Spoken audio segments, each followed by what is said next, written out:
네, 선생님들 그러면 문제 풀이하고요. 그다음에 문제가 어떻게 구성되어져 있는지 이런 거 좀 들어갈 텐데 아까 제가 판서에 드렸던 제4장 행동의 직접 관찰과 측정이라고 하는 파트에 보시면 제가 제일 먼저 직접 관찰이라고 하는 게 무엇이다라고 하는 거 알려드렸고 그다음에 이제 두 번째 행동의 측정 단위와 자료 요약 방법에 대해서 제가 설명을 드렸거든요.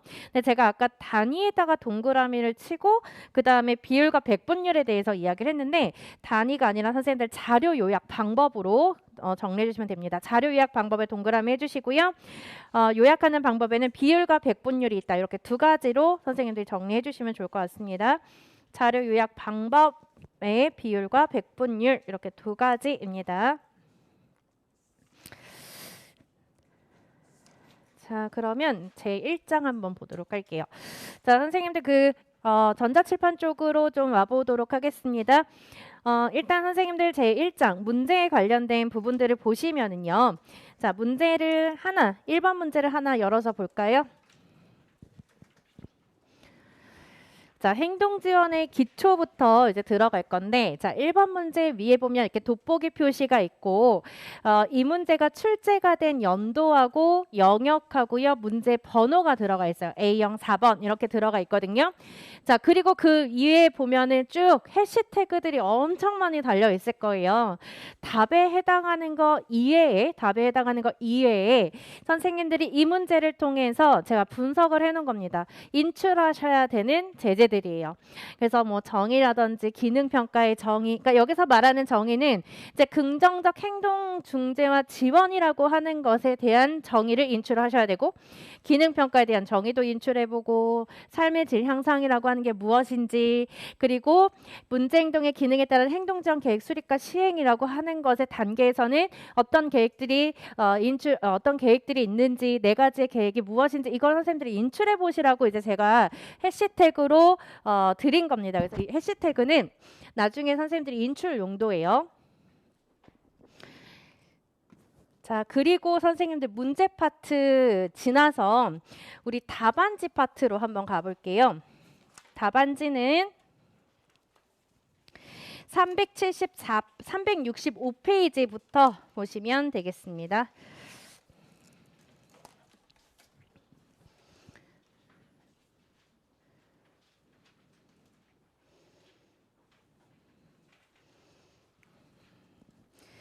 자, 365페이지로 가시면 이제 답안, 예시 답안이 들어가 있어요. 제가 이야기했듯이 이 문제에 대한 답안은 절대적인 것이 아니라 상대적으로 이런 키워드가 들어가면 좋겠다라는 의도로 제가 작성을 한 거기 때문에 예시 답안으로 제가 작성을 한 거고요. 그 다음에 이 문제들의 구성을 제가 어떻게 해놨는지를 좀 설명을 드리자면 긍정적 행동 지원의 절차에 대해서 만약에 문제가 나왔다 그러면 그에 따른 이제 서답형 최근에 해당하는 문항들을 구성을 해놓고요. 그리고 구서답형은 몇 년도 문제냐면 2001년도, 2002년도, 2003년도에 나왔던 문제들이에요. 그런 문제들이 이제 구서답형으로 답안이 들어가 있고요. 그리고 이제 제일 마지막에 객관식에 해당하는 문제들이에요. 그러니까 이 챕터를 보시면 두 번째 긍정적 행동 지원의 절차의 순서가 가장 임용, 그 다음에 임용 시험, 그 다음에 객관식 이렇게 보시면 되겠습니다. 그래서 객관식이 끝나면 하나의 제재가 끝난 것을 확인해 주시면 돼요. 객관식으로 여기 표가 끝나잖아요. 그럼 하나의 제재가 끝난 거예요. 하나의 제재가. 자, 그리고 다음 페이지도 보시면 학교 차원의 긍정적 행동 중재와 지원에 대해서 들어가 있게 되죠. 그리고 여기에서는 객관식이 중간에 들어가 있는 이유 중에 하나는 이와 관련되어져 있는 객관식 문제가 있다라는 거예요. 그래서 문제의 구성은 이렇게 구성이 되어져 있다라고 보시면 되겠습니다. 자, 그 다음에 선생님들 다시 죄송한데 좀 앞쪽으로 가서요. 행동수정 강론 목차를 한번 보도록 하겠습니다.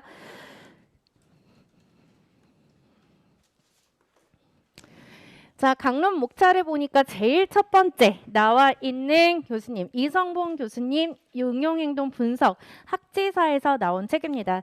자, 이 책에서는요, 이제 선생님들이 전반적인 이제 내용들을 이제 확인을 하실 거예요. 이 책에 있는 내용들 보실 건데 가장 기본이 되는 거는요, 그 하단에 있는 365페이지에 있는 양명희 교수님 책이 가장 기본이에요. 이 책을 가지고 이성봉 교수님 책에 있는 내용을 끌고 와서 우리가 볼 거고요. 그리고 다음 페이지로 넘겨서 가보시면 367페이지에 그러니까 이 양명희 교수님 책이 1순위가 돼야 돼요. 선생님들이 공부하실 때 가장 1순위가 되어야 되는 책. 그리고 이 책이 쉽게 쓰여져 있어요. 그러니까 우리나라 교수님이 외국에서 공부하시고 우리나라의 말로 만든 책이거든요. 그러니까 굉장히 쉽게 쓰여져 있는 책이기 때문에 이 책을 기준으로 볼 거고, 그리고 또 두 번째로 필독서로 보셔야 되는 책이 이호신 교수님 교사를 위한 응용행동 분석. 이 책을 두 번째로 선생님들이 서브 강론서로 볼 건데, 서브 강론서를 보실 때 이 책은 번역서예요. 번역서. 근데 번역서에 대한 내용들을 보실 때는요, 양명희 교수님 책하고 이호신 교수님 책 1, 2번을 같이 우리가 묶어서 볼 겁니다. 그리고 세 번째가 맨 앞에 있는 이성봉 교수님 책에 대한 겁니다. 근데 이 순서를 제가 중요도 순위 아니고요, 그 나온 순서대로 제가 넣어놓다 보니까 이성봉 교수님이 제일 처음에 이제 들어가 있게 되는 거지만, 이성봉 교수님 책을 세 번째 책으로 보고 우리가 이 책에서 조금 더 강조해서 볼 만한 거, 즉 양명희 교수님 책하고 이호신 교수님 책하고는 동일한 내용들이 많이 들어갔지만 조금 더 강조를 하고 있는 챕터가 어디냐면은요, 제 9장으로 선생님들이 가주시면 되겠습니다. 제 9장에서는 이제 자극 통제와 동기 조작 이라고 하는 부분들이 들어가게 될 거예요. 그래서 제가 아까 그 배경 사건 중재 제가 이야기할 때 배경 사건 중재에 대해서는 우리가 동기 조작이라고 하는 것과 고학력 요구 연속이라고 하는 게 있다라고 이야기 드렸잖아요. 그에 대한 내용들로 보시면 되겠습니다. 배경 사건에 대한 중재. 이렇게 선생님들이 보도록 할게요.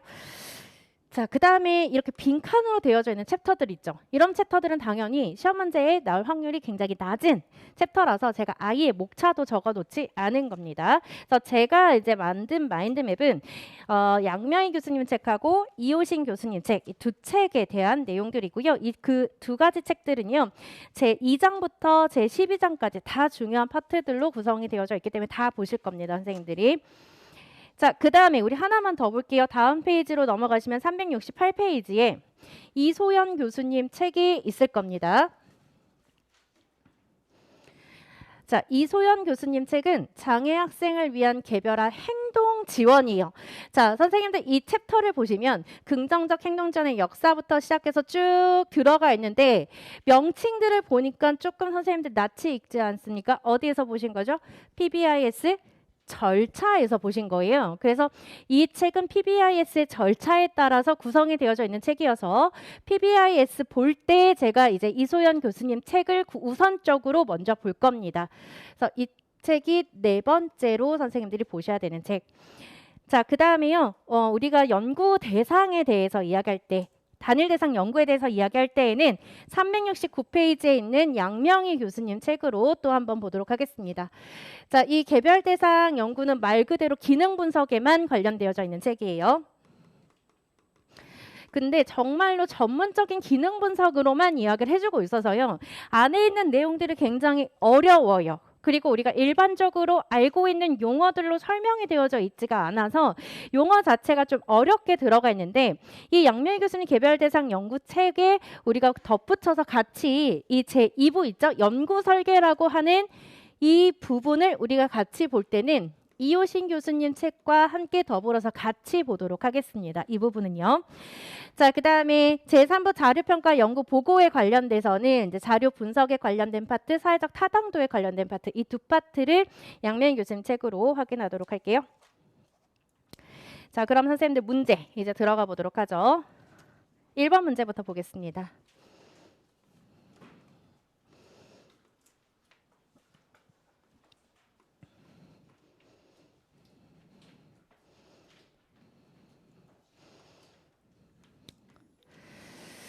자, 가는 밀가루 탐색 활동과 그 과정에 나타난 지후와 교사의 행동이고요. 나는 발달지체 유아 지우가 가진 행동 문제 기능을 평가한 자료의 일부이다. 물음에 답하시오라는 유아 문제입니다. 자, 여기에서 선생님들 체크하셔야 되는 키워드 행동 문제의 기능을 평가했다라고 하는 것을 체크해 주셔야 되겠죠. 행동 문제에 대한 평가를 했다라는 거는 이 자체에서 우리가 무엇을 했다라는 거죠. 아동의 행동과 교사의 행동 이런 것들을 관찰해서 정보를 수집했음을 이야기를 하는 겁니다. 자, 그리고 정보를 수집함으로 인해서 정보 수집으로 인해서 이 학생의 문제 행동의 기능을 파악했다라는 거죠. 문제 행동 기능 파악. 자, 기능 두 가지 뭐 있어요, 선생님들? 기능 두 가지? 획득, 회피. 이렇게 두 가지에 대한 내용 볼 겁니다. 자, 근데 이 문제는요, 굉장히 간단한 문제예요. 자, 소문항 2번으로 한번 가볼게요. 자, 기억의 내용에 대하여 지우의 행동을 기능평가한 후, 자, 기능평가했죠. 위에서 제가 큰 문제에서 해석을 해드렸듯이 기능평가를 했다라는 건 뭘 얘기하는 겁니까? 정보를 수집했다. 정보 수집을 이야기하는 거예요. 기능평가라는 건 정보 수집. 정보 수집을 하고 난 뒤에 자, 여기 또 중요한 키워드 나오죠. 유아의 삶의 질 향상을 목적으로 한다. 자, 행동 문제에 대한 또 중요한 단어 나오지. 예방. 그리고 또 중요한 단어 나오죠. 대처. 대안 행동. 이 세 가지가 또 중요한 포인트예요. 그 다음 교수를 포함하는 또 중요한 단어 나와요. 여기 있는 단어가 지금 다 키워드거든요. 장기적이고 생태학적인 행동 중재 및 지원은 무엇인지 쓰래요. 자, 여기서 이야기하는 명칭 뭔가요, 선생님들? 긍정적 행동 중재와 지원을 이야기하는 거죠. 긍정적 행동 중재와 지원의 전체적인 정의를 말로 설명해 놓은 거예요. 문제로 그냥 낸 거예요. 유아 스타일의 문제입니다. 유아 스타일의 문제. 유아는 이렇게 명칭을 물어보는 걸 좋아해요. 큰 틀에서의 명칭을 물어보는 것을 좋아한다. 자, 그러면 선생님들은 또 어디를 가보시면 되냐면 긍정적 행동 중재와 지원에 관련된 문제들을 우리가 쭉 다 풀어보도록 할 겁니다. 자, 2번 문제로 한번 가볼게요. 이제는 그 긍정적 행동 중재와 지원에 대한 내용이 끝나고 이제 절차로 갈 거예요. 자, 절차로 가시면 15페이지로 한번 가보시면 2번 문제가 나옵니다. 자, 가는 자폐성장에 의한 경수에 대한 김 교사의 행동 관찰 내용이고 나는 경수에 대한 행동 지원 절차 중 일부이다. 물음에 답하시오라고 들어가 있죠. 자, 이 문제를 보시면은요. 행동 관찰에서 장면 1, 2, 3에 대한 내용이 나오게 되고요. 그 다음에 행동지원 절차가 들어가 있게 됩니다. 자, 행동지원 절차를 보니까 우리가 알고 있는 7단계가 아니라 몇 단계로 구성이 되어져 있죠? 5단계로 구성이 되어져 있는 거 확인할 수 있네요. 자, 그럼 1단계에서 문제 행동을 정의해 주고요. 자, 문제 행동에 대한 조작적인 정의가 들어가 줘야 되고요. 그 다음에 우리가 뭘 해줘야 된다? 표적 행동이 뭔지를 알았으니까 우선 순위화를 해줘야 되겠죠. 자, 우선 순위화를 해주는 선정 기준은 뭡니까, 선생님들? 선정 기준? 그렇죠. 타인이나 나에게 얼마나 해를 끼치는가. 자, 이를 기준으로 우리 우선순위화 할 수 있습니다. 먼저 우리가 중재해야 되는 행동, 어떤 행동이죠? 파괴 행동. 두 번째는요? 방해 행동. 세 번째는요? 그렇죠. 경미한 방해 행동이어야 돼요. 자, 그러면 이 파괴 행동이라고 하는 것 자체가 선정 기준이 정의가 파괴 행동이죠. 얼마나 타인에게 해를 끼치는가. 이 행동 자체가 무슨 행동이에요? 파괴 행동에 대해서 이야기를 해주고 있는 거고요. 자, 그 다음에 방해 행동이라고 하는 건 뭘 얘기하는 거예요? 직접적으로 해를 끼치지는 않아요. 직접적으로 해를 끼치지는 않지만 이 방해 행동이라고 하는 것 자체가 어디에 부정적인 영향을 미치는 거죠? 학업 성취, 학습에 부정적인 영향을 미치게 되는 겁니다.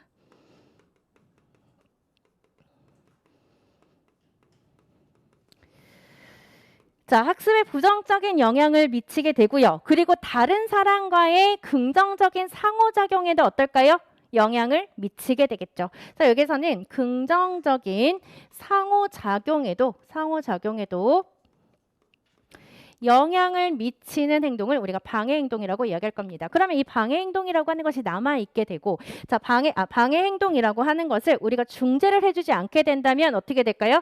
파괴 행동으로 발전할 가능성이 높은 행동을 우리가 방해 행동이라고 이야기를 하죠. 자, 그다음에 경미한 방해 행동 볼게요. 자, 경미한 방해 행동인 사회적인 수용성이 어려운 경우예요. 사회적 수용이 어려운 행동. 이걸 우리가 경미한 방해 행동이라고 이야기를 하죠. 자, 그래서 이 경미한 방해 행동이 중재가 들어가지 않는다면 어디에도 부정적인 영향을 미칠 수가 있어요? 자신의 이미지에 부정적인 영향을 미칠 수 있는 것을 우리가 경미한 방해 행동이라고 이야기하죠. 자, 그리고 나서 뭘 실행한다라고 들어가요? 기능 진단, 즉 정보 수집을 위한 기능 평가요. 지금 우리 현재 그 단계로 외우면 이 단계는 뭐가 들어가야 돼요? 정보 수집을 위한 기능 평가가 들어가야 되고요. 그에 따른 가설 개발과 그다음에 가설 확립이 들어가야 되고, 그 다음에 포괄적인 행동지원 계획을 개발하는 단계, 그리고 행동지원 계획을 실행하고 평가하고 수정하는 효과성 평가 단계까지 들어가게 되는 겁니다. 자, 그러면 문제에서 요구하는 거를 보도록 할때요. 행동지원팀이 기억을 할 때 우선순위화라고 하는 걸 할 때, 자, 문제 푸실 때 선생님들 헷갈리실 수 있으시면 밑줄 친 것을 이 밑줄 기억으로 선생님들이 이렇게 옮겨주시면서 문제 푸시면 조금 수월하게 푸실 수 있어요. 가에 나타난 경수의 행동 중 우선적으로 지도해야 할 순서를 장면의 번호에 따라 차례대로 쓰고, 얘가 첫 번째로 요구하는 거죠. 이렇게 문제에서 동그라미 1, 2번으로 가지수를 우리가 판단하기 어려울 때는 선생님들이 문제를 끊어주시고 동그라미 1, 그리고 그와 같이 선정한 이유에 동그라미 2 해서 가지수가 빠지지 않도록 해주셔야 돼요. 자, 우리가 방금 우선순위에 대해서는 파괴행동, 방해행동, 경미한 방해행동에 대해서 판단을 했습니다. 자, 이 세 장면에서 다른 사람에게 해를 끼치는 행동 어디에 있나요, 선생님들? 어디에 있습니까? 찰흙놀이 시간에 평소 물컹거리는 물건을 싫어하는 경수가 찰흙을 만지지 않으려고 하자 김 교사는 경수에게 찰흙 한 덩어리를 손에 쥐어주고 찰흙놀이를 하도록 했어요. 그러자 경수가 어떻게 했죠? 찰흙을 친구에게 던졌어요. 그리고 소리를 질렀죠. 다른 사람에게 해를 끼치는 행동이 나타나고 있네요. 자, 그러니까 이 장면, 이는 무슨 행동이죠? 파괴 행동이 되겠죠. 자, 제일 우선적으로 해야 되는 행동입니다. 자, 그 다음에 우리가 중재가 들어가야 되는 행동, 어떤 행동입니까? 그쵸? 비가 와서 바깥놀이 시간에 놀이터에 못 나가게 되자 경수는 바깥놀이 시간이에요 하면서 계속 울었죠. 자, 다른 사람들과의 긍정적인 상호작용도 방해하고 학습에도 지금 부정적인 영향을 미치는 행동이 나타나고 있죠.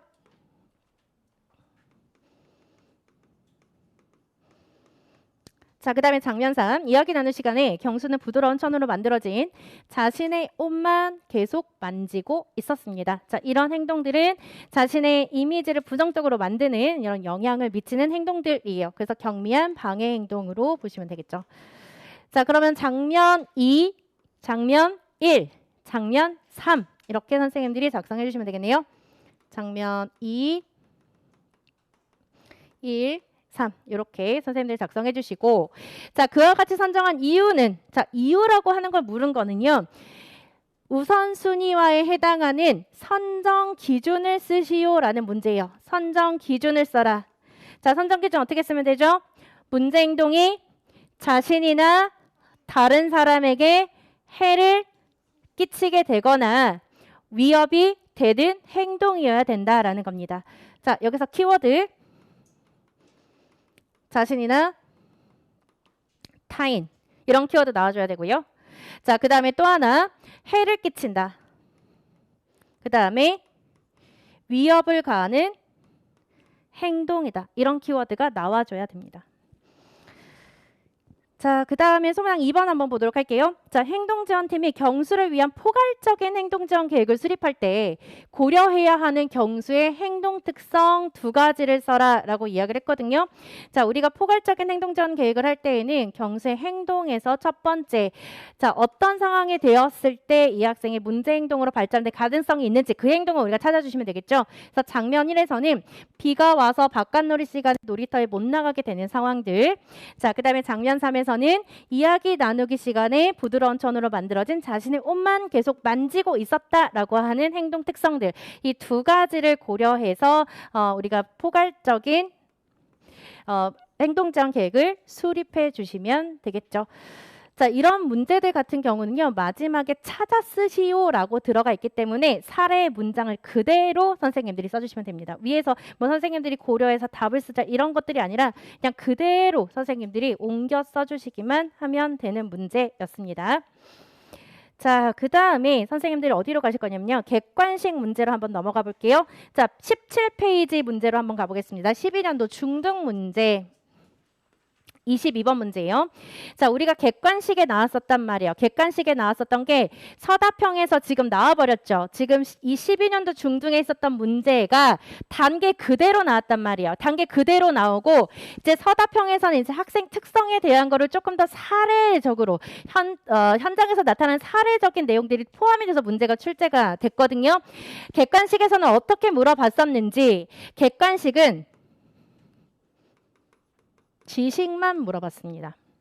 적용이라고 하는 것도 물론 이 안에서 들어가 있긴 하지만 이 지식에 대해서 선생님들이 알고 있는지를 물어보는 문제였어요. 학생의 A의 문제 행동을 개선하기 위한 긍정적 행동지원 절차이다. 이 절차에 따라 김 교사가 적용한 단계별 예로 옳은 것만을 있는 대로 골라 쓰시오라고 이야기했거든요. 자, 있는 대로 고르시오라고 이야기했습니다. 자, 어떤 행동을 중지할 것인지 결정하기 1단계부터 5단계 행동지원 계획평가 수정하기까지 들어가 있는데요. 자, 먼저 기억부터 한번 보도록 하겠습니다.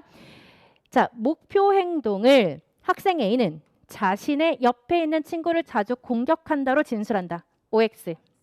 왜 X예요? 조작적 정의가 아니다. 사실 그 답안이라고 하는 것도 지금 구체적인 답안이 아니거든요. 자, 선생님들이 이 자주 공격한다라고 하는 이 행동이라고 하는 거 있죠. 이 행동이라고 하는 거 그 자체를 서술하는 것이 조작적 정의가 아니에요. 그렇죠? 여기에서는 우리가 행동이라고 하는 것 자체, 목표 행동이라고 하는 것 자체를 객관적이고 구체적이면서 측정 가능한 용어로 바꿔줘야 돼요. 공격한다라고 하는 거에 대한 구체성이 지금 없다고요.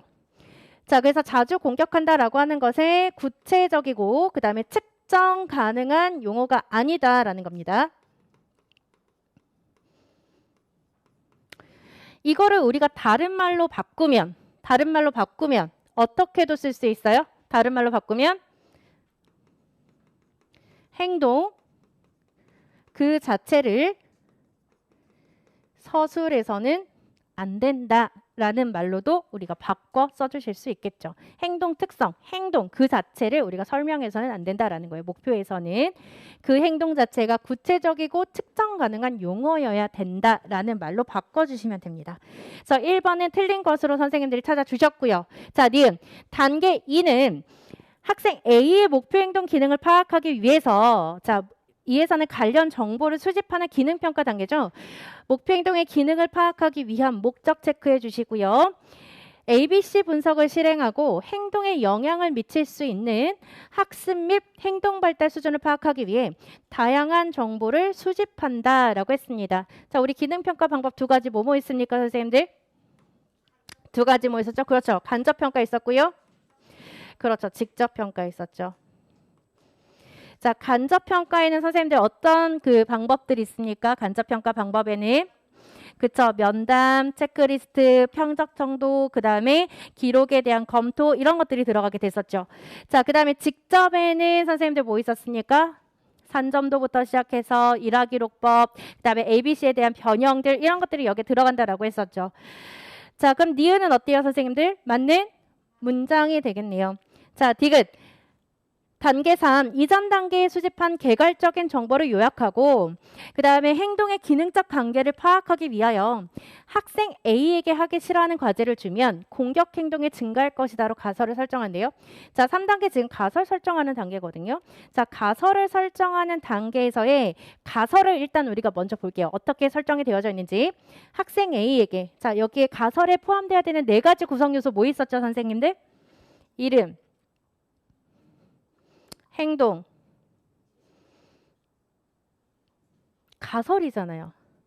가설 수립에 들어가야 되는 4가지 구성 요소 뭐 있었어요? 학생의 이름, 그 다음 선행 사건, 행동, 행동에 대한 기능, 이렇게 4가지가 들어가야 되죠. 그게 들어가 있나 찾아보시면 되는 거예요.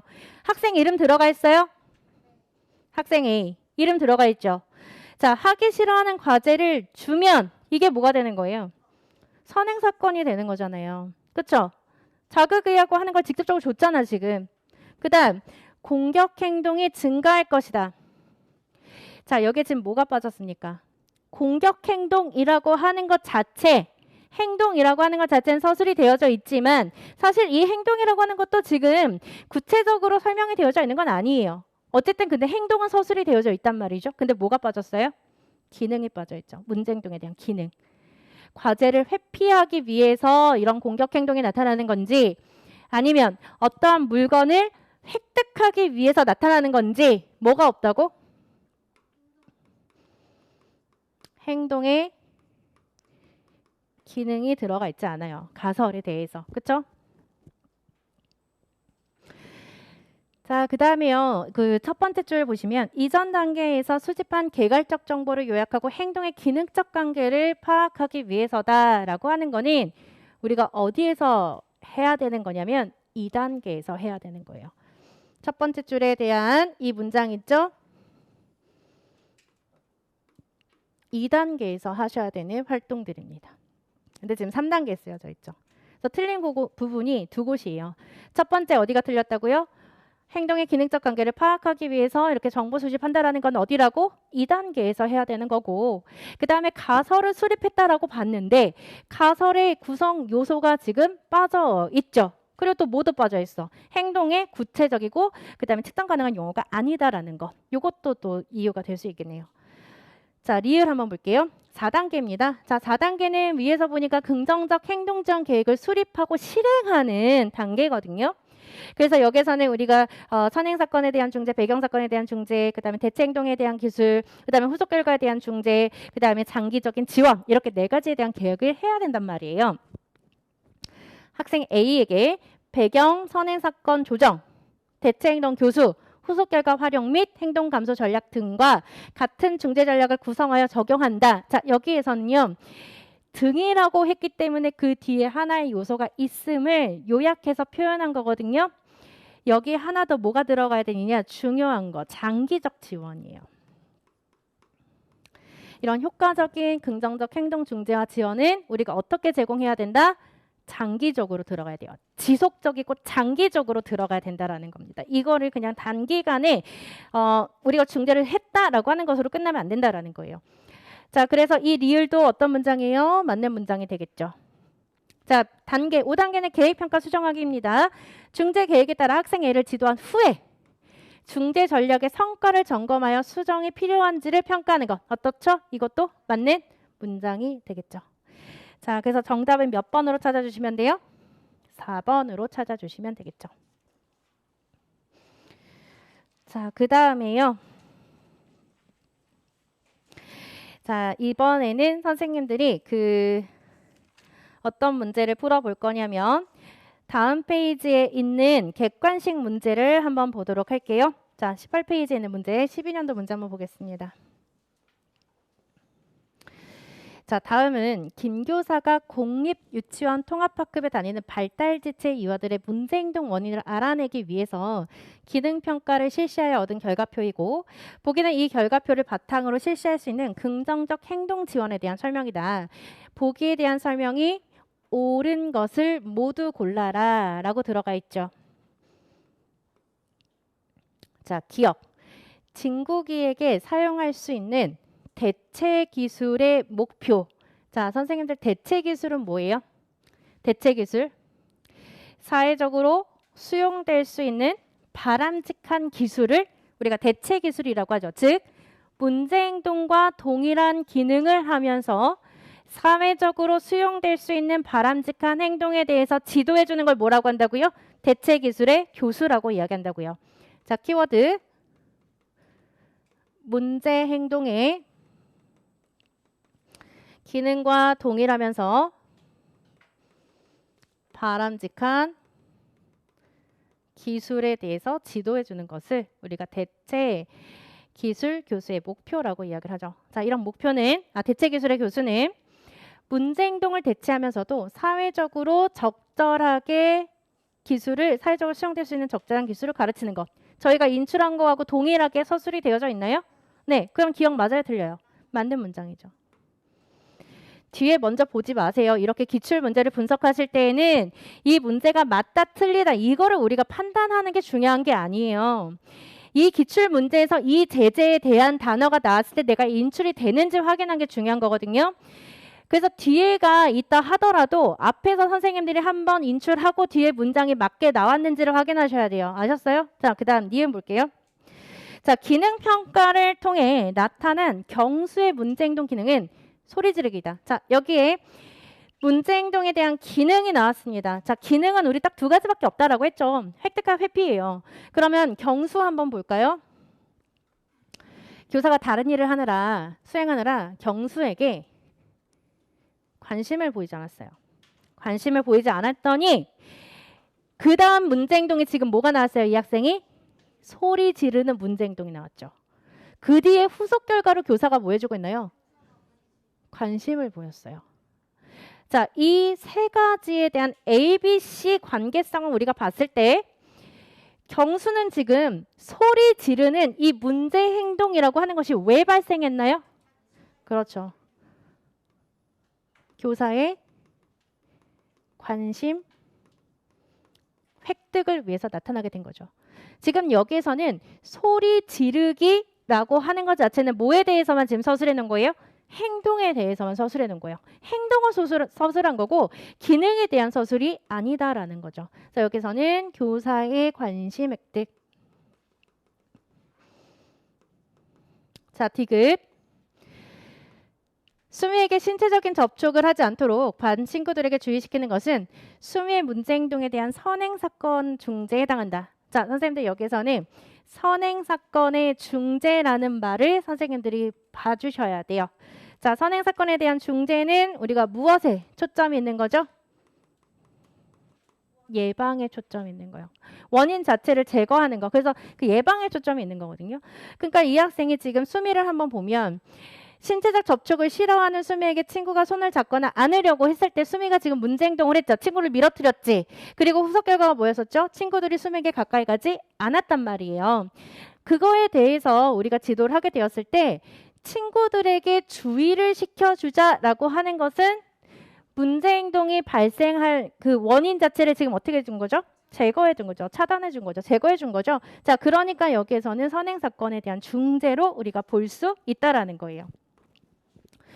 자, 긍정적 행동 지원의 주된 목적은 문제 행동에 대한 예방보다는 처벌에 있기 때문에 선행사건 중재보다 후속 결과에 대한 중재에 초점을 둔다. 자, 긍정적 행동 지원이라고 하는 거는요.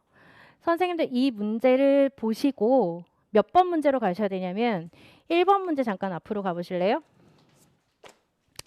1번 문제의 소문항 2번에 문제 자체를 보세요. 제가 이거 키워드 뭐뭐라고 했어요. 삶의 질 향상, 또 예방, 대처, 대안행동, 장기적이고 생태학적인 행동 중재와 지원이라고 했단 말이에요. 자, 예방보다는 처벌.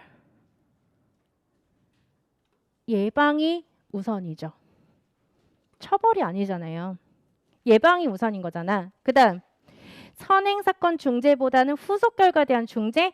선행사건 방금 우리 위에서 뭐가 초점이라고 했죠? 예방이 초점이라고 했잖아요. 그러니까 선행사건이 초점이 되는 거죠. 그러니까 리을은 어떻습니까, 선생님들? 틀린 문장이 되는 겁니다. 기억과 디귿 1번으로 선생님들이 체크해 주시면 되겠죠. 자, 여기까지 보시고요. 선생님들이 그 해설편을 잠깐 넘어가 보도록 할게요. 자, 해설편으로 가시면 372페이지 가보시면 됩니다.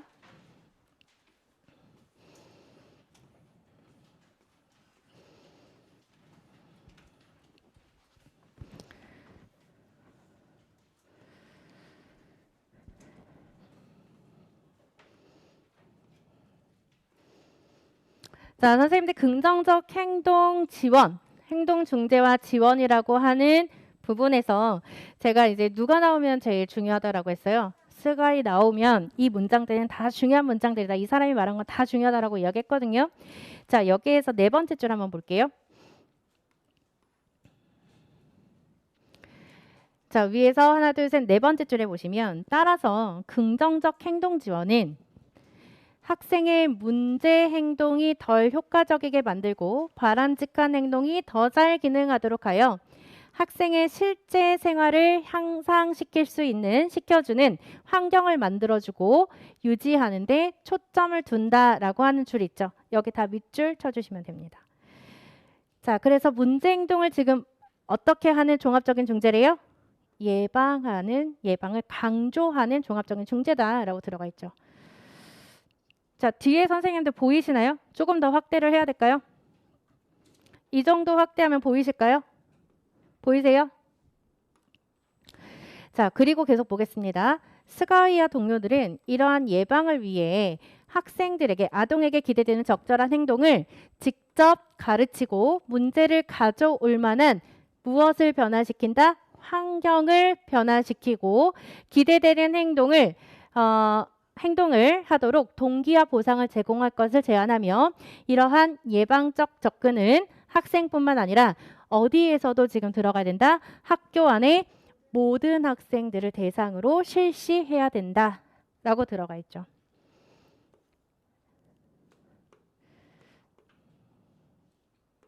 제가 지금 밑줄 쳐드린 이 부분 있죠? 이 부분이 19년도 유아에 나왔던 19년도 문제에 나왔던 유아 문제에 해당하는 단서라고 보시면 되겠습니다. 자, 그 다음 특징 한번 보겠습니다. 특징은 아직 시험 문제 나온 적은 없는데요. 간략하게 설명드릴게요. 행동과학이라고 하는 건 뭘 이야기하느냐? 행동주의예요. 인간의 모든 행동은 어떻다고요? 학습된다라는 거예요. 긍정적인 행동이든 부정적인 행동이든 인간의 모든 행동은 학습이 된다. 다른 사람들을 통해서 배우게 되더라라는 거예요. 그래서 행동과학은 행동의 학습을 이야기하는 겁니다.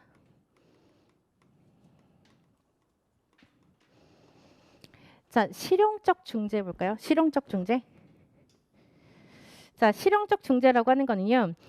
우리가 중재라고 하는 거를 투입을 할 때 이때 중재는 어떤 중재여야 된다? 연구 기반의 실제가 입증된 중재를 제공해야 된다라는 걸 이야기하는 겁니다. 연구 기반의 효과가 입증된 중재의 제공이에요. 많은 줄거를 요약하면 이렇게 우리가 한마디로 요약할 수 있다는 겁니다. 자, 그 다음에 행동의 변화는 사회적으로 수용 가능해야 된다는 겁니다. 사회적 수용이에요. 자, 그 다음 체계의 변화입니다. 아까 위에서 개인의 아동에게만 우리가 중재를 행동의 변화를 보는 것이 아니라 학교 안에 모든 대상의 유아들이 또는 모든 대상의 학생들이 행동의 변화가 나타나야 된다라고 이야기했죠. 여기서 이야기하는 체계의 변화라고 하는 것은 학교 안에 모든 사람들이 중재에 참여해야 된다라는 것을 이야기하는 겁니다. 자, 체계의 변화 옆에다가는요. 학교 안 모든 사람들의 중재 참여를 의미하는 거예요. 이렇게 네 가지의 특성 정도만 기억을 해주시고요. 위에서 이 문장 자체가 시험 문제로 언급이 되지는 않았지만 이제 뒤에 PBIS에 연결이 되는 부분입니다. 자, 어디로 가시냐면 실용적 중재 맨 마지막 줄로 가시면 돼요. 실용적 중재 맨 마지막 줄에 가시면 그리고 중재에 대한 모든 결정은 데이터에 근거해야 된다. 자료에 근거해야 된다라는 겁니다. 요거는요. 14년도 중등에 영향을 미친 문장이다라고 보시면 되겠습니다. 뒤에서 우리 학교 차 안의 긍정적 행동 중재와 지원 보면서 제가 이야기를 좀 한번 드려보도록 할게요. 자, 373쪽으로 가볼게요. 373쪽에 1단계가 들어가 있죠. 긍정적 행동 전 절차를 이야기를 해주고 있는데, 자, 1단계는 무엇보다 발견된 문제 행동이 반드시 중재할 필요가 있는지를 결정하는 단계죠. 자, 이렇게 결정을 하게 됐을 때에는 자, 누구에게? 자신과 타인에게 해를 끼칠 만큼 위험한 행동인지를 결정하는 것을 이야기한다. 이것을 우리가 선정 기준이라고 이야기하죠. PBIS 절차에서 첫 번째. 자, 그 다음에 2단계 한번 볼게요. 자, 2단계는 지금 양명희 교수님 책하고 그 다음에 제가 그 밑에 또 이소연 교수님 책 써놨거든요. 아까 제가 긍정적 행동 중재와 지원의 절차로 이루어진 강론서가 이소연 교수님 책이다라고 이야기했잖아요. 그래서 그에 대한 내용이 들어가 있게 되는 겁니다. 자, 2단계는 우리가 정보 수집을 위한 기능 평가 단계라고 이야기를 했어요. 그래서 위의 단계 그 양명희 교수님 책에 대한 내용을 보시면 양명희 교수님은 기능 평가를 뭐라고 설명하고 있죠? 문제 행동에 대한 정보 수집이라는 말로 설명을 해주고 있습니다. 문제 행동에 대한 정보를 수집한다라는 말로 설명을 해주고 있고요. 자, 그 다음에 이소영 교수님 책에서는 이 기능 평가라고 하는 것 자체를 또 다른 용어로 설명을 하고 있거든요. 기능 진단이라는 말로 설명을 해주고 있습니다. 그래서 이 기능 진단에 대한 우리가 정보를 수집할 때에는 개괄적인 정보에 대한 것과 그 다음에 구체적인 정보에 대한 수집 이 두 가지가 필요하다라는 말이 들어갑니다. 그래서 다음 문단으로 가시면은요, 자 종합적인 정보 기능 진단은 학생과 그 학생의 문제 행동에 대해서 일반적으로 두 가지 유형의 정보를 수집하게 된다. 첫 번째 무슨 정보예요? 개괄적 정보. 그래서 이 학생의 배경, 그 다음에 생육사, 그 다음에 전반적인 건강 상태, 기술 이런 상태들을 다 정보 수집하는 것을 개괄적 정보 수집이라고 이야기를 하는 거고요. 자, 다음 문단으로 한번 가볼게요. 종합적 기능 진단 바로 다음 문단에 자, 무슨 수집이 들어가 있죠? 구체적인 정보 수집이 들어가 있게 돼요. 자, 구체적인 정보 수집을 실시해야 한다. 자, 그 다음에 374페이지로 가시면은요. 3단계가 들어가 있죠. 자, 3단계는 선생님들 뭘 설정하는 단계예요? 가설을 수립하는 단계죠. 자, 가설 수립에서는요. 두 번째 줄만 밑줄 칠게요. 구성 요소가 들어가 있네요. 문제 행동, 문제를 끌어내는 선행 사건, 문제를 유지하게 하는 후속 결과, 그리고 영향을 주는 상황이라고 이제 들어가 있게 되죠. 근데 우리는 여기에서 기능이라고 하는 것을 기억해 주시면 되는 겁니다. 문제 행동에 대한 기능이에요. 문제 행동, 선행 사건, 그 다음에 문제 행동.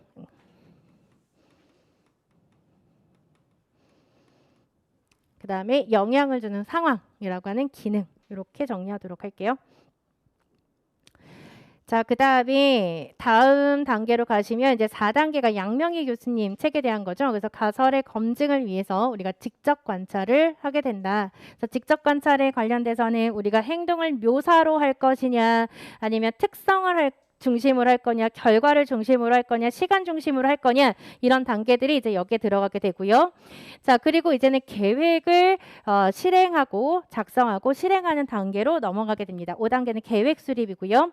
자, 그 다음에 6단계는 어떤 단계예요? 효과를 평가하는 단계입니다. 6단계는 효과 평가. 이 정도만 확인하도록 하겠습니다. 자, 그래서 긍정적 행동 중재와 지원에 대한 정의하고요. 그 다음에 절차에 대한 내용들 이제 선생님들 확인하셨고, 자, 다시 기출 문제로 한번 돌아가 보도록 할게요. 20페이지로 한번 가보도록 하겠습니다. 19년도 초등 A형의 1번 문제인데, 저는 이 문제가 굉장히 좋은 문제라고 잘 짜여진 문제, 구조화가 잘 짜여진 문제라고 좀 판단이 되거든요. 이런 문제들은 다시 나올 가능성이 좀 매우 높겠다라는 생각이 들어요. 그래서 이 문제를 먼저 보시기 전에 이 문제는 좀 약간 세분화되어져서 들어가 있는 문제여서요. 우리가 어떤 문제부터 먼저 볼 거냐면 4번 문제부터 21페이지에 있는 4번 문제부터 좀 보도록 하겠습니다.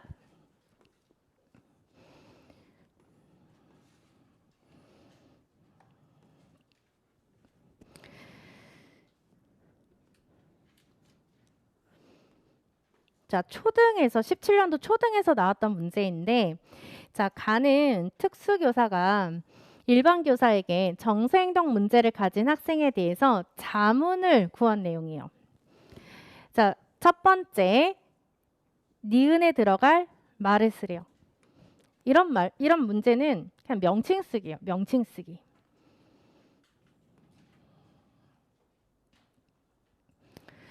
자, 위에 있는 말들을 보니까 우리 반 또래와 다르게 문제행동을 자주 보이는 학생이 있어서 걱정이다.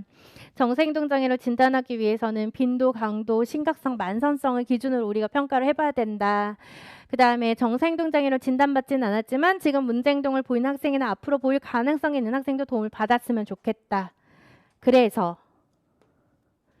학교의 모든 학생들에게 질 높은 학습 환경을 제공하고 문제행동의 위험성이 있는 학생에게 소집단 중재를 제공하고 지속적으로 문제행동을 보이는 학생에게는 개별화된 중재를 제공하는 자, 여기까지가 어떤 중재예요? 보편적 중재죠. 자, 그 다음에 소집단 중재. 그럼에도 불구하고 문제가 남아있는 학생들은 개별화된 중재를 한대요. 자, 이런 중재를 무엇을 갖춘 것이 필요하다라고 이야기하는 거죠? 명칭 써야 된다니까요. 학교 차원의 긍정적 행동, 간단하게 지원이라고 쓰셔도 된다라고 했죠. 행동 중재와 지원이지만 학교 차원의 긍정적 행동 지원을 갖춰야 된다라는 거예요. 학교 자체에서 우리가 여기 앞에 보면 학교의 모든 학생들에게 우리가 중재가 들어가야 된다라는 걸 이야기하는 거잖아요. 그러니까 앞에 있는 거, 바로 앞에 있는 거를 보는 것보다 큰 타이틀로 올라가는 게 좋아요. 그래서 학교 차원의 긍정적 행동 중재와 지원들을 이제 이야기해주고 있는 겁니다. 자, 그리고 나서 우리가 어디로 가시면 되냐면요. 조금 6번 문제부터 한번 보도록 할게요.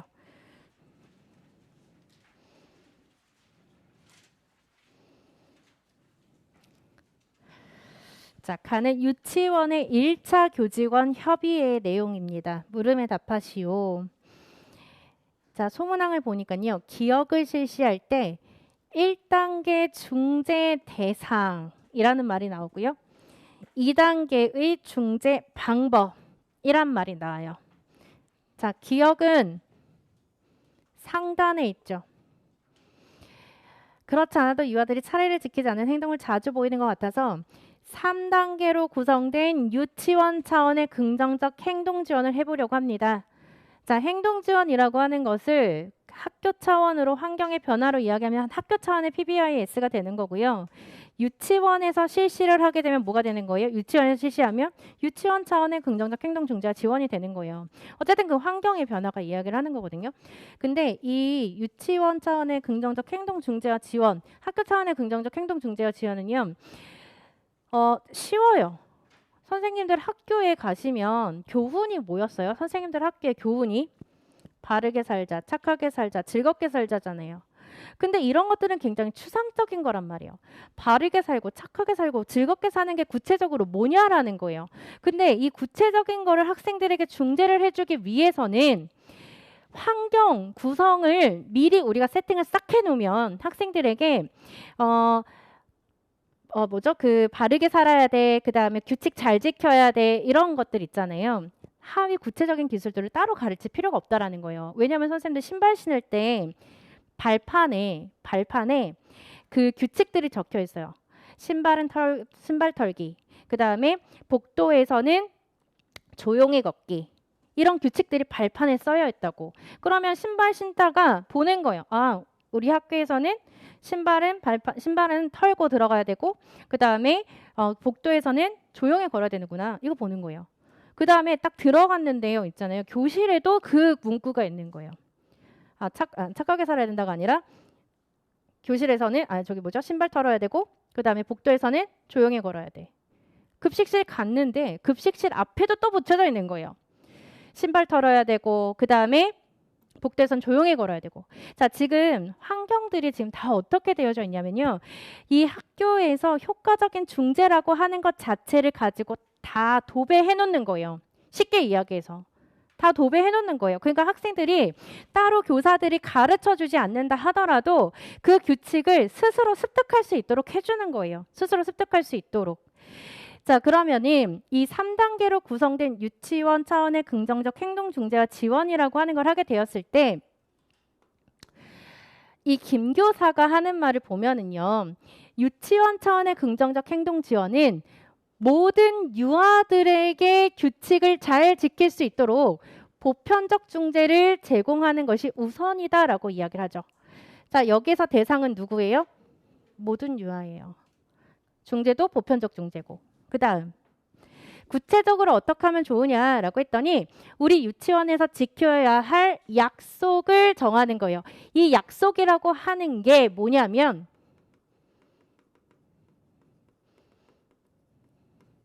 효과적인 중재라는 거예요. 이 약속을 만들어서 우리가 모두 지키자라고 선정한 이 자체가 효과적인 중재였던 거예요. 그래서 원장 선생님께 말씀하신 차례 지키기도 이 약속에 해당이 되겠다라는 거죠. 그러니까 얘가 뭐가 되는 거죠? 효과적인 중재가 되는 거죠. 약속의 더 구체적인 중재, 차례 지키기. 지켜야 할 약속을 몇 가지 더 정해도 좋겠네요. 네, 맞아요. 우리 유치원의 모든 유아들에게 차례 지키기를 하자고 약속하고 차례 지키는 행동을 구체적으로 가르쳐요. 예를 들어 차례 지키기를 해야 되는 공간에 발자국 스티커 같은 단서를 제공해 주는 거예요. 뭐 해준 거야 지금? 환경 구성해 준 거잖아요. 여기에는 직접 가르치자라고 들어가 있긴 하지만 환경 구성해 놓은 거예요. 발자국 조용히 걸어야 된다. 차례 지켜야 된다. 그 발자국에 따라서 서야 된다. 환경 구성해 준 거예요. 그 다음에 차례를 잘 지킬 수 있도록 해요. 자, 유아들이 차례를 잘 지켰을 때에는 어떻게 해주면 되죠? 강화 주면 되죠. 그래야 그 행동의 발생률을 우리가 높여줄 수 있으니까. 이때 모든 교직원이 차례를 지킨 유아를 보면 칭찬을 해주는 거예요. 이때 누구도 참여해요? 부모님도 참여하게 되는 거예요. 자, 전체 유아들의 차례 지키기 행동의 변화를 유치원 차원의 긍정적 행동 지원 실시 전후로 비교해서 그 단계를 결정합니다. 자, 여기까지. 무슨 중재예요? 여기까지 설명하는 거? 보편적 중재죠.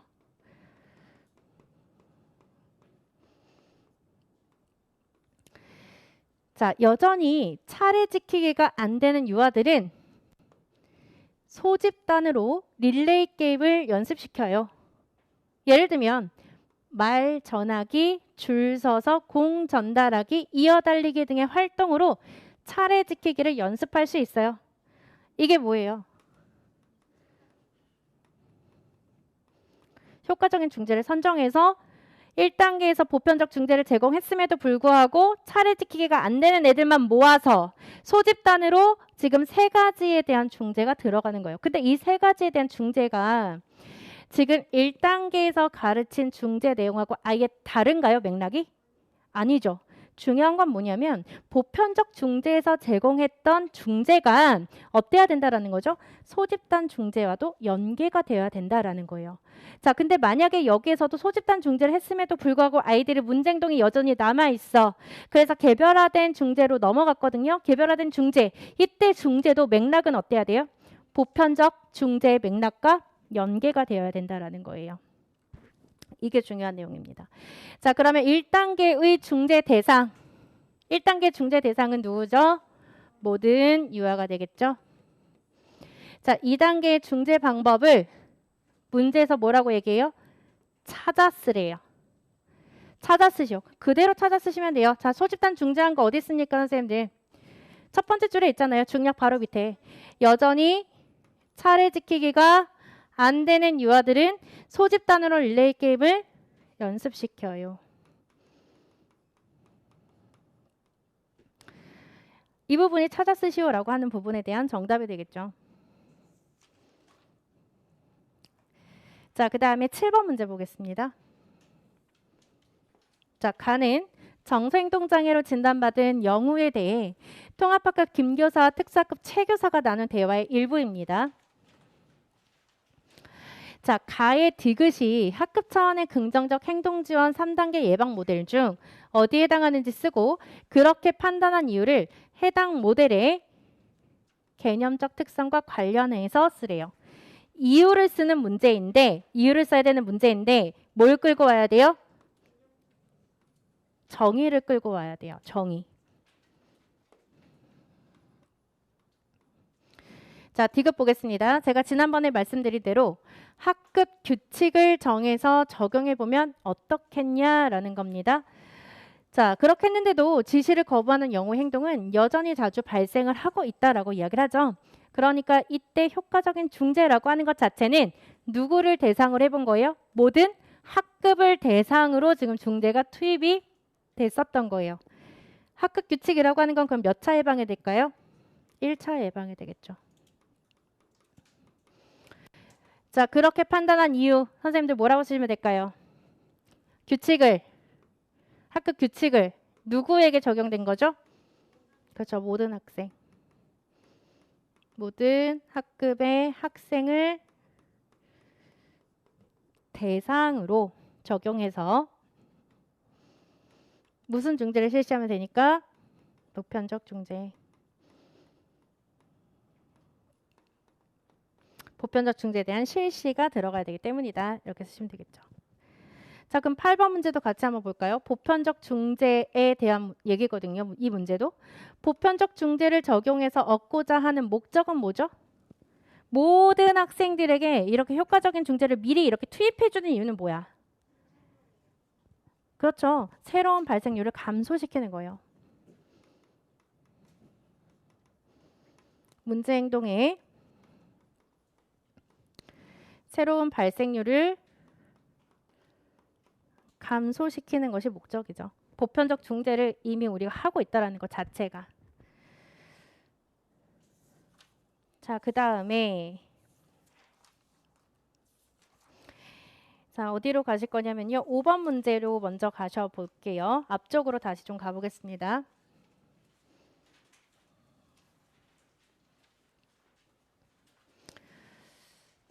자, 다음에 가는 학교 차원의 긍정적 행동 지원의 4가지 구성 요소를 나타내는 그림이고 나는 땡땡 학교가 실행하고 있는 PBS의 3차적 예방 내용이며 다는 땡땡 학교에서 재학 중인 정서행동장애 학생 A 행동 특성 및 위기관리 계획의 일부이다. 가의 기억과 리을 중 나의 잘못 반영될 것 2가지를 찾아 쓰고 그 이유를 가와 나에 근거하여 각각 쓰시오라고 하는 게 2번째 문제예요. 자, 이게 크게 한 문제거든요. 나에서 잘못된 반영된 거 2가지를 찾아 쓰고 그 이유를 가와 나의 근거에서 각각 써라. 이렇게가 크게 한 문제예요. 근데 이거를 소문항 2개로 이제 나눠볼 건데요. 자, 우리가 구성 요소는 체계, 실제, 자료, 이들에 대한 성과 이렇게 이제 우리가 나눠볼 수가 있거든요. 자, 같이 한번 보도록 하겠습니다. 긍정적 행동 지원팀의 지원을 통해 심각한 문제 행동을 지닌 개별 학생의 사회적 능력과 학업적 성취에 대한 성과를 강조한다라고 들어가 있거든요. 자, 여기에서 성과라고 하는 요소는 위에 있는 기억을 이야기를 하게 되는 거예요. 기억. 자, 우리가 이런 긍정적 행동 중재와 지원, 학교 차원의 긍정적 행동 중재와 지원을 함으로써 학생들의 2가지 능력을 증진시킬 수 있다라고 했어요. 어떤 능력과 어떤 능력이죠? 학업 성취에 관련된 것과 사회적인 능력, 사회성에 관련된 기술들을 증진시킬 수 있다라고 했어요. 자, 이 밑에 있는 문장 어떻습니까? 사회적 능력, 학업 성취, 성과를 강조한다. 맞는 문장이죠. 자, 그 다음 볼게요. 교사의 지도 경험을 바탕으로 심각한 문제 행동이 여전히 지속되고 있다고 생각되는 개별 학생을 중재 대상으로 선정한다. OX. 왜 X예요? 자, 여기 보시면 교사의 지도 경험을 바탕으로 해서는 안 되죠. 여기에서의 바탕으로 해서는 안 되는 이유는 위에 있는 디귿 자료 때문이에요. 자료 때문에. 자, 우리가 그 의사결정이라고 하는 것을 하기 위해서는 교사의 경험을 바탕으로 하는 것이 아니고요. 지속적인 자료에 근거한 심각한 문제 행동이 여전히 지속되고 있다고 생각되는 개별 학생을 중재해 주셔야 된다는 겁니다. 자, 그 다음에 심각한 문제 행동을 지닌 개별 학생에게 교사의 개인적 경험에 비추어 효과가 있었던 중재를 실시한다. 이거 실제 이야기하는 거거든요. 근데 이 실제는 교사의 개인적인 경험에 비춰서 효과가 있는 중재를 우리가 선택해야 되는 건가요? 아니죠. 뭐에 근거해야 돼요? 연구 기반의 실제에 비추어서 효과가 있는 중재를 우리가 선택을 해야 되는 거잖아요. 중재라고 하는 것 자체는 교사의 경험에 의해서 선택이 되어지는 게 아니죠. 아까 우리가 차례 지키기라고 하는 거 이런 것들 다 연구 기반의 실제란 말이에요. 논문에서 효과가 있습니다라고 이야기하는 중재들을 가지고 온 거라고요. 그래서 이 두 가지를 선생님들이 찾아주시고 기호 써주시고 이유를 써주시면 되겠죠. 자, 그 다음에 위로 올라가 볼게요. 자, 그리고 위기관리 계획을 수립하는 일반적인 목적을 설명한 후에 다의 밑줄 친 미음의 잘못된 점을 지적하고 바르게 수정하시오라는 문제거든요. 위기관리 계획은 이소영 교수님 책에서 몇 차 예방에 들어가 있냐면요. 3차 예방에 들어가 있어요. 3차 예방. 3차 예방은 우리가 개별화된 지원, 개별화된 중재를 제공해주는 단계거든요. 개별화된 중재를 제공해주는 단계인데, 자, 이때 잘못된 이때 위기관리 계획에 대한 일반적인 목적을 설명해라라고 이야기했습니다. 위기관리 계획은요, 안전이 목적입니다. 다른 사람들과 그 다음에 학생에 대한 안전 수립이 목적이에요. 그래서 여기에서는 답을 쓰실 때 미음을 우리가 같이 보시면 교사는 교실에서 학생 A의 문제 행동에 대해서 집중적으로 대처하고 위기 상황이 종료될 때까지 다른 학생들을 교실에서 자습하게 한다. 자, 안전과 보호에 대한 내용 있습니까? 안전과 보호에 대한 내용 없어요. 얘만 지금 대처하고 그리고 상황이 종료될 때까지 다른 학생들을 교실에서 자습시키는 거는 매우 위험한 상황을 초래하는 거예요. 그렇기 때문에 학생들을 자습시키면 안 되고 이 학생을 위기관리 계획에 따라서 분리해야 돼요. 다른 장소로. 분리해야 되고 이 위기관리 계획 자체도 점차적으로 우리가 용암시켜 나가야 되는 계획서입니다. 자, 그래서요. 여기 미음에다가 선생님들 쓰실 때에는 다른 학생들의 안전을 보호해야 된다라고 하는 것까지 써주시면 됩니다. 위기관리 계획에 따라 문제 행동에 대해서 집중적으로 대처하고 여기까지는 괜찮아요. 여기까지는 괜찮은데 이 뒤에가 틀렸어요. 다른 학생들의 안전을 보호해야 한다. 이렇게 바꿔주셔야 됩니다. 다른 학생들의 안전을 보호해야 한다.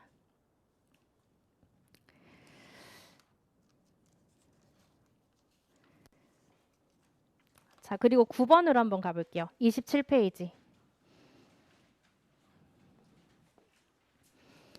문제 자체를 보시면 됩니다. 선우의 행동이 자신과 타인의 안전을 위협하는 위험한 상황을 초래한다고 판단하였다. 이러한 상황에 대비하여 계획해야 되는 요소가 뭐냐? 계획해야 되는 거 뭐예요? 계획해야 되는 거 뭐예요? 위기 관리 계획이죠. 위기관리 계획을 우리가 수립을 해놓고 그에 맞춰서 이 학생이 문제 행동을 하게 되었을 때 위험한 행동을 하게 되었을 때 그 계획에 따라서 우리가 이 학생을 분리해줘야 된다라는 겁니다. 자, 그리고 나서 3번 문제로 좀 가볼게요. 20페이지입니다.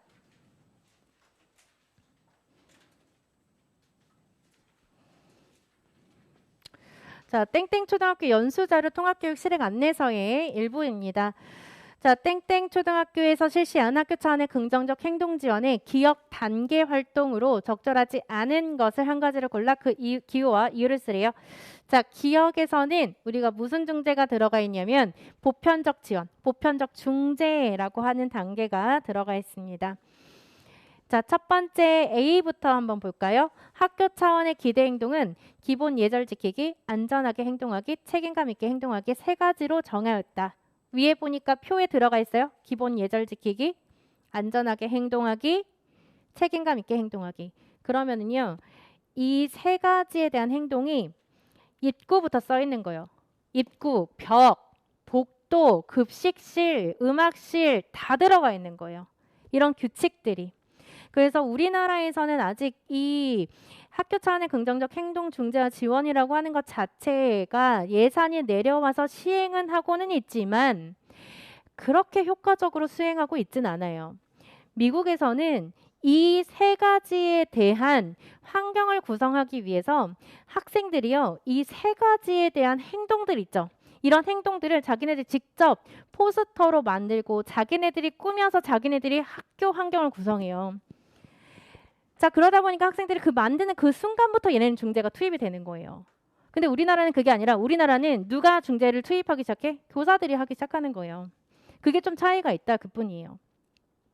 그럼 세 가지 행동에 대해서 정의했다라는 건 어떻습니까? 기대 행동? 맞는 문장이 되겠죠? 자, B. 문제 행동이 심한 학생들에게 개별화된 집중 교육을 실시했다고 합니다. 보편적 지원과 연결이 안 되죠. 지금 B에서 이야기하는 거는 3차 예방에 해당하는 개별화된 소집단, 아니죠. 개별화된 집중 교육을 이야기를 하는 거니까 문제 행동이 심한 학생들에게 개별화된 집중 교육을 실시하는 것은 어디에 해당되고 3차 예방에 해당이 되기 때문에 뭐라고 쓰시면 될까요? 모든 학생을 대상으로 불러드릴게요. 모든 학생을 대상으로 문제 행동의 발생을 예방할 수 있는 보편적인 중재를 제공해야 된다. 모든 학생을 대상으로 문제 행동의 발생을 예방할 수 있는 보편적 중재를 제공해야 된다. 모든 학생을 대상으로 문제 행동의 발생을 예방할 수 있는 보편적 중재를 제공한다. 답안에 들어가 있는 문장이니까 선생님들 나중에 답안 해설지 한번 확인해 주시면 되겠습니다. 자, 제가 아까 뭐라고 이야기했었냐면 이런 기대되는 행동을 다 어디에다 해줘야 된다라고 했죠? 다 붙여줘야 된다라고 했잖아. 그래서 C에 뭐가 들어가 있어요? 학교 차원의 기대 행동을 시각 자료로 제작해서 해당 장소에 게시한 거예요. 환경 구성해줬죠. 어때요? 맞는 문장이 되겠죠. 자, D. 학교 차원의 기대 행동을 가르친 후 학생들이 지키고 있는지 지속적으로 관찰을 했고 이러한 점검이 이루어지고 있음을 학생들에게도 알려줬어요. 이것도 맞는 문장이 되겠죠. 그래서 여기서는 B가 적절하지 않은 것으로 찾아주시면 되는 겁니다. 자, 그리고 우리 조금 힘들더라도요. 뒤에 SWPBIS에 대한 내용들 잠깐 보도록 하겠습니다. 자, 375페이지 한번 가볼게요. 정의부터 보겠습니다.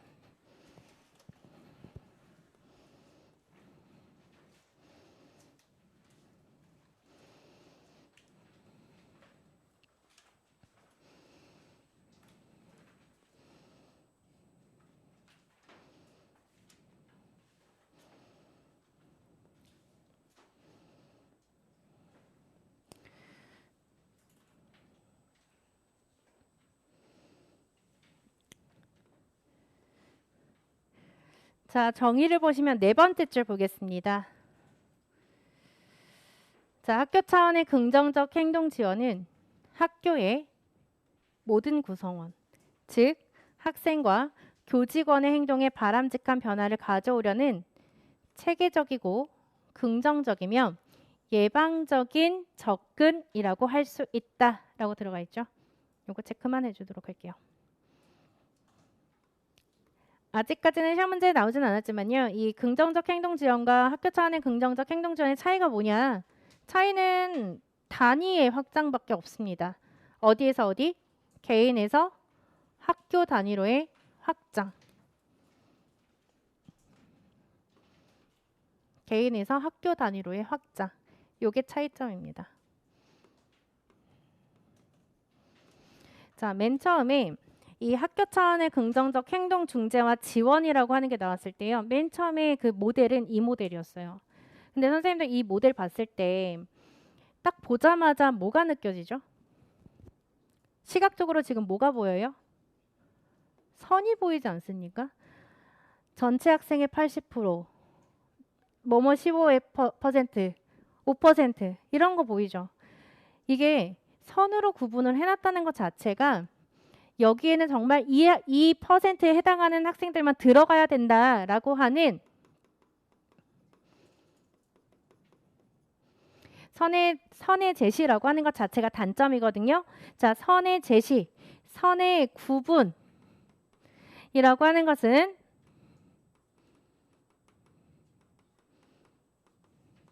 제한된 느낌을 가져오더라라는 겁니다.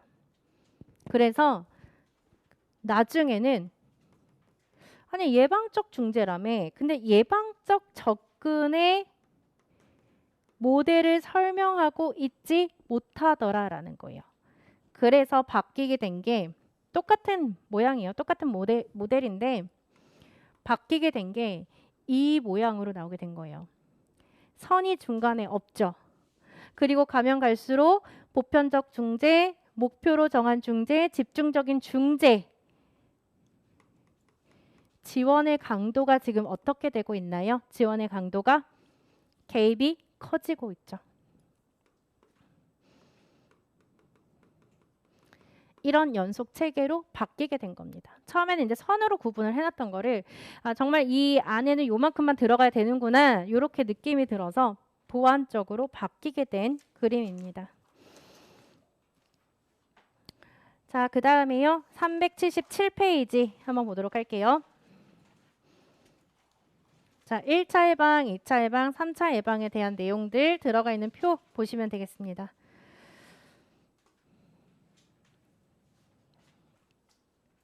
자, 교육환경에서 전체에서 모든 학생을 대상으로 보편적 중재가 실행이 됩니다. 자, 그리고 두 번째 줄 기출 답이죠.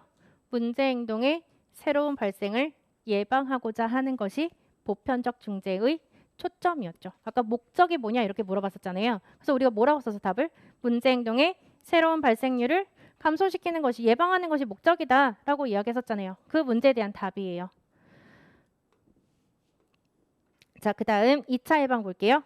자, 보편적 중재에도 불구하고 여전히 문제 행동을 보이고 있는 학생들에게 2차 예방 단계가 적용이 되는데 자, 2차 예방 단계에서는 위험 행동 가능성이 있는 학생들을 대상으로 소집단을 구성하여 그들의 목표 행동에 초점을 맞춘 중재이다. 그들의 목표 행동에 초점을 맞춘 중재. 여기에 밑줄 쳐두도록 할게요. 자, 그래서 이 2차 예방에서는 무엇을 감소시키는 게 목적이에요? 출현율 감소가 목적입니다.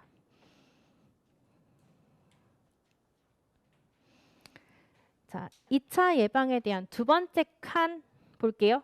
맨 마지막 문단 보시면 여기에서 중요한 것은 2차 예방에서 제공하는 소집단 중재는 반드시 1차 예방에서 실시한 학교 차원의 보편적 중재의 내용과 어때야 된다라고 들어가 있어요? 직접적으로 연관되어야 한다라고 들어가 있죠. 직접적 연관이에요. 그러니까 그 내용이 동일해야 됨을 이야기를 하는 거죠. 전략은 달라질 수는 있지만 내용 맥락은 같아야 됨을 이야기하는 겁니다. 자, 3차 예방 볼게요. 2차 예방에도 반응을 보이지 않는 학생들을 3단계, 3차 예방 단계로 적용이 되는데 지속적이고 심각한 문제 행동을 나타내는 소수의 학생을 대상으로 개별화된 집중적인 지원을 제공해 주는 것을 이야기하게 됩니다. 개별화된 중재. 자, 다음 페이지 보도록 할게요. 378페이지. 첫 번째 줄에 뭐가 들어가 있죠? 개별 중재도 2차 예방의 소집단 중재와 마찬가지로 학생들의 학교의 핵심 가치를 알 수 있도록 반드시 보편적 중재 내용과 연계되어야 한다라는 것이 들어가 있죠. 그래서 1차, 2차 예방도 마찬가지고 3차 예방도 마찬가지고 다 어디랑 연결되어져 있어야 된다? 보편적 중재와 연계되어져 있어야 된다. 요거 체크해 주도록 할게요. 자, 그리고 제가 3차 예방에 뭐가 들어가 있다라고 했죠? 위기 관리 계획이라고 하는 것이 들어가 있다. 자, 위기관리 계획에 대한 내용은 우리 이성봉 교수님 책으로 보도록 할 건데요. 자, 이성봉 교수님 책에서는 두 번째 줄 보시면 정의가 들어가 있습니다. 자, 위기관리는 무엇이 목적이 아니래요? 문제행동의 감소가 목적이 아니래요. 그럼 뭐가 목적일까? 문제행동이 대상 학생과 다른 사람에게 심각한 해가 되는 위험한 상황에서 대상 학생과 다른 사람을 보호하는 것, 안전하게 보호하는 것이 목적이에요. 문제행동의 감소가 목적이 아니다 그 말이에요. 감소가 목적이 아니고 대상 학생과 다른 사람을 보호하는 것이 목적이다라는 겁니다. 자, 그 다음 페이지 379페이지 한번 가볼까요? 자, 379페이지에서는 세 번째 줄 보시면 되겠습니다. 자, 이게 이제 기출 문제에서 나왔던 문장 그대로죠? 해당 교실에서 대상 학생의 문제 행동에 집중적으로 대처하고 다른 학생들은 교실에서 자습을 하게 하는 것. 이거 맞다라고 해서 틀리다고 했어. 틀리다고 했죠. 왜 안 된다고 했어요? 이렇게 자습하게 하는 것은 교실에 있는 학생들의 안전에 매우 위협이 되는 행동이 될 수 있기 때문에 적절하지 않대요. 자, 그럼 이에 대한 대안은 어떻게 해주면 될까요? 대상 학생을 다른 조용한 곳으로 이동을 시켜야 된대요. 분리를 시켜야 된다라는 거예요. 그래서 아까 기출문제에서도 제가 뭐라고 이야기했냐면 분리시켜야 된다라고 제가 이야기했죠. 자, 그래서 대상 학생과 학습 학생 모두에게 보다 안전한 조치가 일어날 수 있도록 해줘야 된다라는 겁니다. 자, 그 다음에 또 하나 학생들의 학업 방해도 최소화할 수 있어야 된다. 이렇게 정리하도록 할게요. 자, 그래서 기출에 대한 내용들 확인하셨고요. 자, 그 다음에 380페이지로 한번 가볼게요. 자, 그리고 나중에 선생님들 이 학교 차원의 긍정적 행동 중재와 지원할 때 이 표는 암기하고 계셔야 됩니다. 이 표 암기할 때 또 주의하셔야 되는 건 뭐냐면 안에 있는 요소하고 바깥에 있는 요소가 짝을 이뤄야 돼요. 자, 제가 지금 방금 자료는 문화적으로 타당한 의사결정 지원이라고 했죠. 짝으로 나와줘야 돼요. 이게 시험 문제였잖아요. 자, 그 다음 실제는 증거 기반의 실제를 지원한다. 시스템은 교직원의 행동을 지원한다. 그 다음 성과는요. 이 학생의 학습 행동과 사회적 행동의 능력을 지원한다. 이렇게 짝으로 나와줘야 된다고요. 짝으로 나와줘야 돼. 자, 그러면 제가 하나하나 보고 간략하게 설명드릴게요. 자, 시스템은 우리가 같은 말로 뭐라고 이야기하죠? 체계라고 이야기를 해요. 아무리 좋은 프로그램이 있어도 이 프로그램을 보급할 수 없는 상황이 돼버리면 보급할 수 있는 조직이 없어요. 조직이 없어. 쉽게 이야기하면 이거예요. 백과사전 수업이 개설이 됐는데 제가 안 온 거예요. 그러면은 수업 누가 해? 그치? 똑같은 거예요. 효과적인 이 학교 차원의 긍정적 중재라고 하는 걸 우리가 찾아냈는데 이걸 가르칠 사람이 없는 거예요. 여기에 보니까 정확하고 지속 가능한 실제의 실행과 실제 중재잖아요. 중재의 실행과 자료의 효율적인 사용과 성과의 성취를 위해서 필요한 지원이다 라고 들어가 있죠. 물리적 지원 이야기하는 겁니다. 자, 이때 물리적 지원을 해줄 때는요. 우리 학교에서 학교 차원의 긍정적 행동 중재와 지원을 실행할 겁니다. 그러니 모든 선생님들의 참여 부탁드립니다. 부서에서 이렇게 나가줘야 돼요. 안내문이. 근데 이제 부서 자체가 또 실행을 하다 보니까 잘 모르는 것들이 있을 수 있잖아요. 그때 누가 지원해줘야 돼요? 이 체계, 학교 차원의 긍정적 행동 중재와 지원의 부서들이 지원을 나가는 거예요. 저 선생님이 하는 그 학교 차원의 긍정적 행동 중재와 지원을 조금 미흡한 것 같다. 그리고 잘 모르겠대요. 그럼 다시 가서 설명하고 연수해주고 해야 되는 거예요. 이 지원이라고 하는 것 자체, 체계라고 하는 것 자체가. 자, 그래서 두 번째 동그라미 1번 보시면 긍정적 행동 지원의 실제를 정확하게 지속적으로 적용하기 위해서 스텝들, 여기서 말한 스텝이 누구예요? 교직원들이에요. 교직원들. 교직원들에게 필요한 교수적 또는 제도적 지원을 해줄 수 있는 조직 기반이라고 들어가 있죠. 조직 기반이에요. 자, 증거 기반의 실제가 채택되더라도 그것을 지원할 적절한 조직 구조가 제대로 갖춰지지 않는다면 여기서 말하는 조직 구조가 뭐죠? 체계잖아요.